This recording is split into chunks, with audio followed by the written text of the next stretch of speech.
Welcome back to part 2 of my idiotic mistake. Now, as I was saying, you take salt and add it in.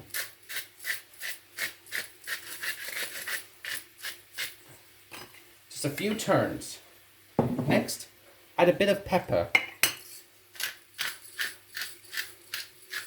And make sure you get it all in there. Now, here comes the next bit. You mix them together, like so, to make sure the juice is nice and runny. That way you know it can be used. That way you know it's a generous amount.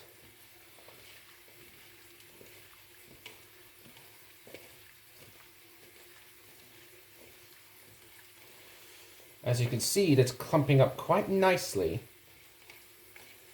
And once that's done,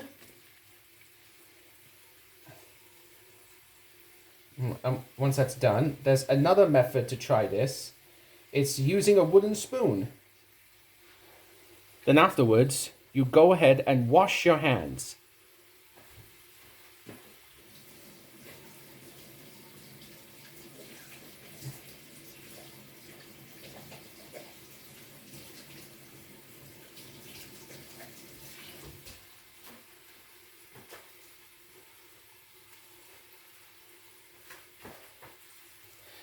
Now, if you have less basil, don't hesitate to add more. Okay? To make sure it's completely covered on top and on the bottom and in the middle. Now, if you want to be less messy, use the wooden spoon. As you can see, it's coming quite nicely.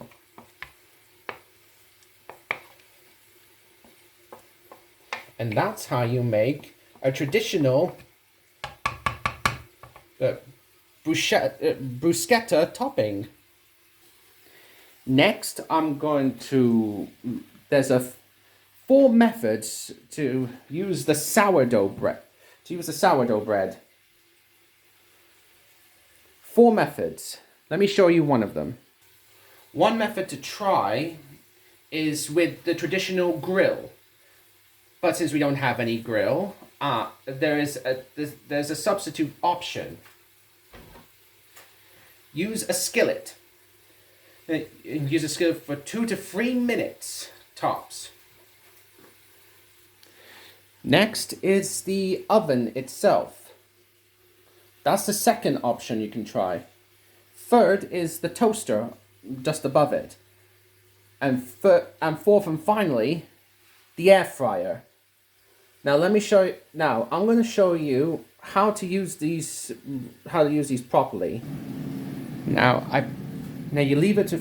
Now for the oven, you need to put to 4 to 5 minutes. The toaster is to 5 minutes. The air fryer either to 7 to 10 minutes, depending on how long you want it. And finally, for the pan itself, you need to be concentrating on this.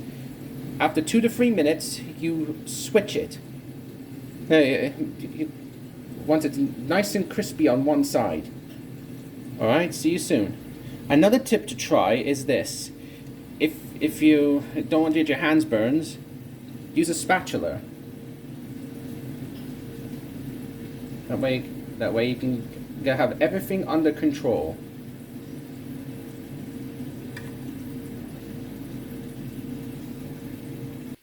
As you can see, it is actually done right now.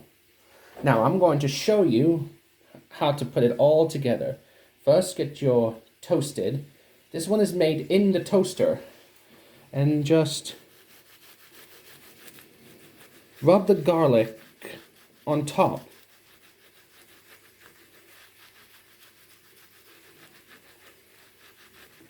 As you can see, it's roaring down.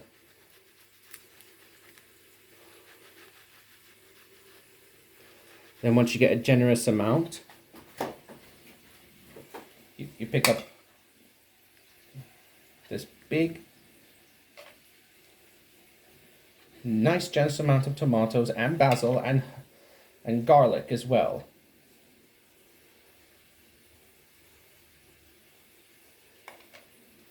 Ooh, smell that. Oh, smell that delicious smell. And this is the traditional way how to make bruschetta. And now for the taste test.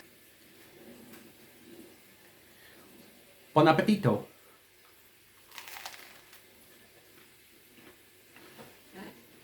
Oh, buonissimo. Buonissimo, this is delicious. The starters are amazing. It really complements the whole flavor. The basil, tomato, the salt and the pepper, the garlic, all of it.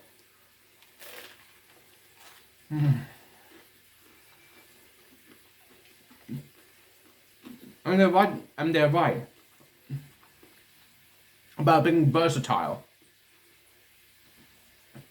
Because I've seen a lot of bruschettas my time in Italian restaurants.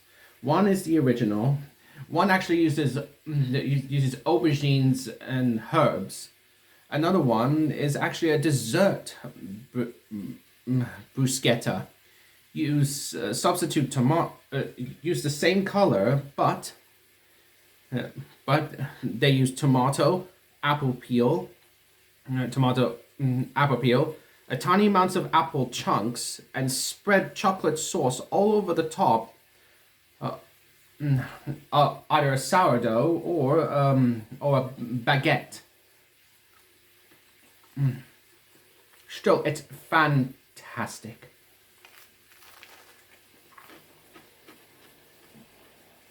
And sometimes they can either use balsamic vinegar as a garnish as well.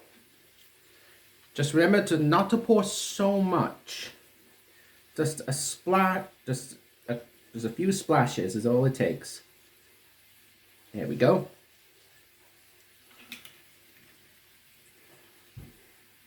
Just a few splashes, that's all it takes.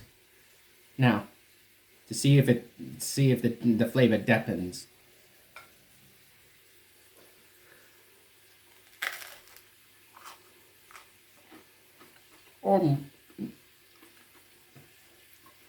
Fantastic right there. Truly magnificent.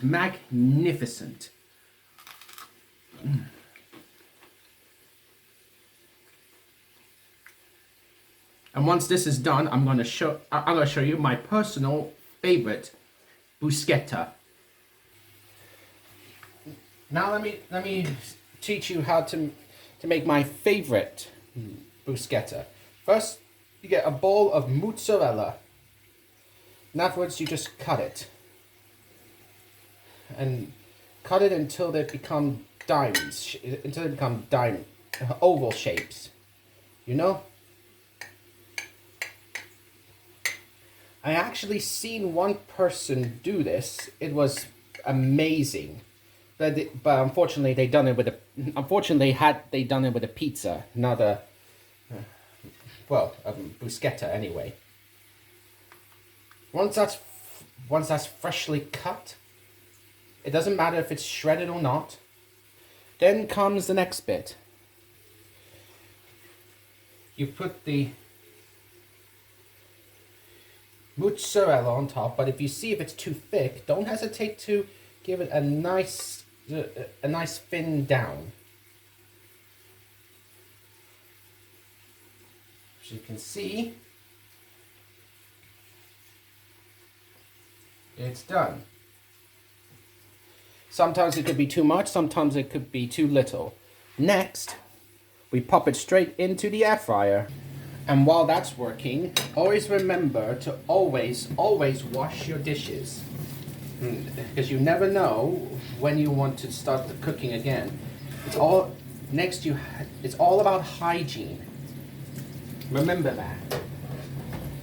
Hygiene is the most important thing into a kitchen.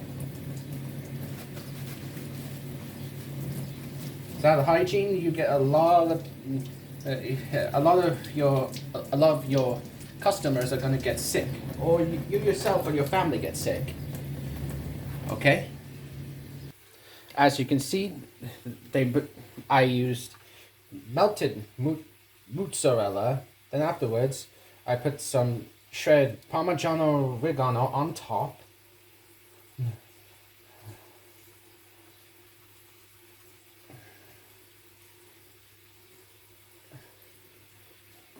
Afterwards, just make sure it's nice and spread it around. If you can see, if you haven't added any more, make sure you add some bit, but not too much. And next comes yet the second taste test. And afterwards, you get your grater and just grate the garlic.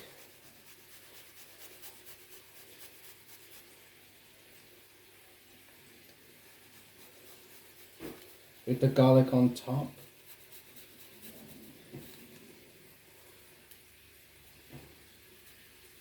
If there's some left over, don't hesitate to scrape it off on the other side.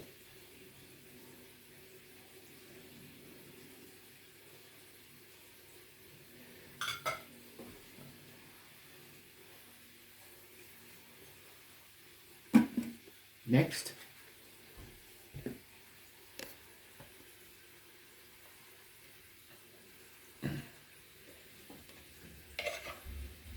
we add the generous amount of the bruschetta topping.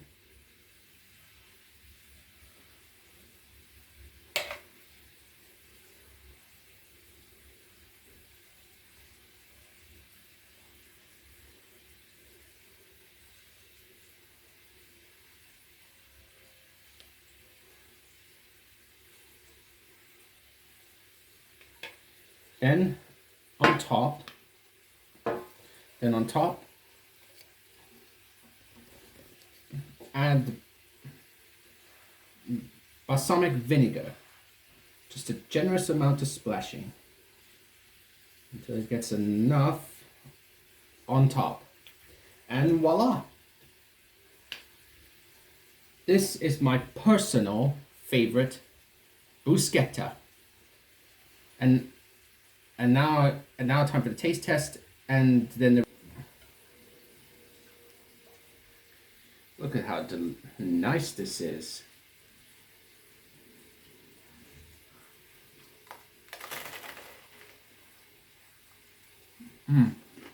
How delicious.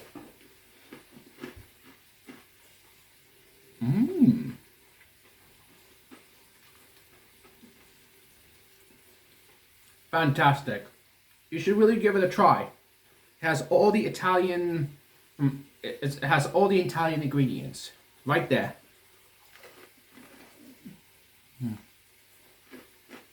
No need to modify it.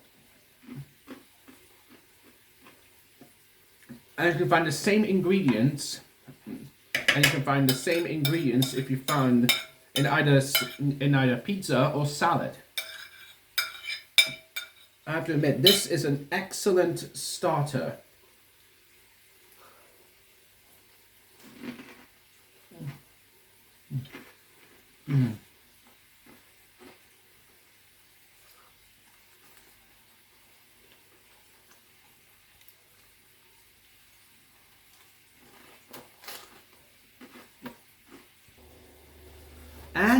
And it was fantastic, delicious.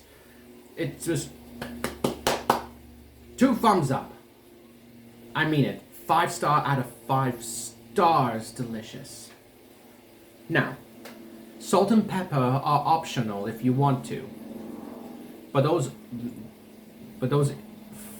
4 ingredients is our tomato, 6 of them, basil leaves, shredded or plucked. Third is either crushed garlic or cut garlic, or cut garlic into small chunks, and finally, extra virgin olive oil, if you want to. Now, the salt and pepper optional. The rest of the ingredients also as well. The balsamic vinegar also is also one of them as well. I guess that's it until the next time. Until next time, I'll teach you how to make another worldly culinary delights in the universe, in the most culinary planet in the universe. No other food exists out there in the universe except ours. We are the gourmet planet for a reason. And living proof as well. I guess see you next time. Please hit the like and subscribe. Like and subscribe. And follow any recipes you can find on the internet. Type in bruschetta recipes and you can come up with different recipes. If you want to make your own original one, don't hesitate to give me a comment below so I can make it and see how it tastes, and then I review it. Until next time, farewell YouTube, and give your taste buds a wonderful adventure.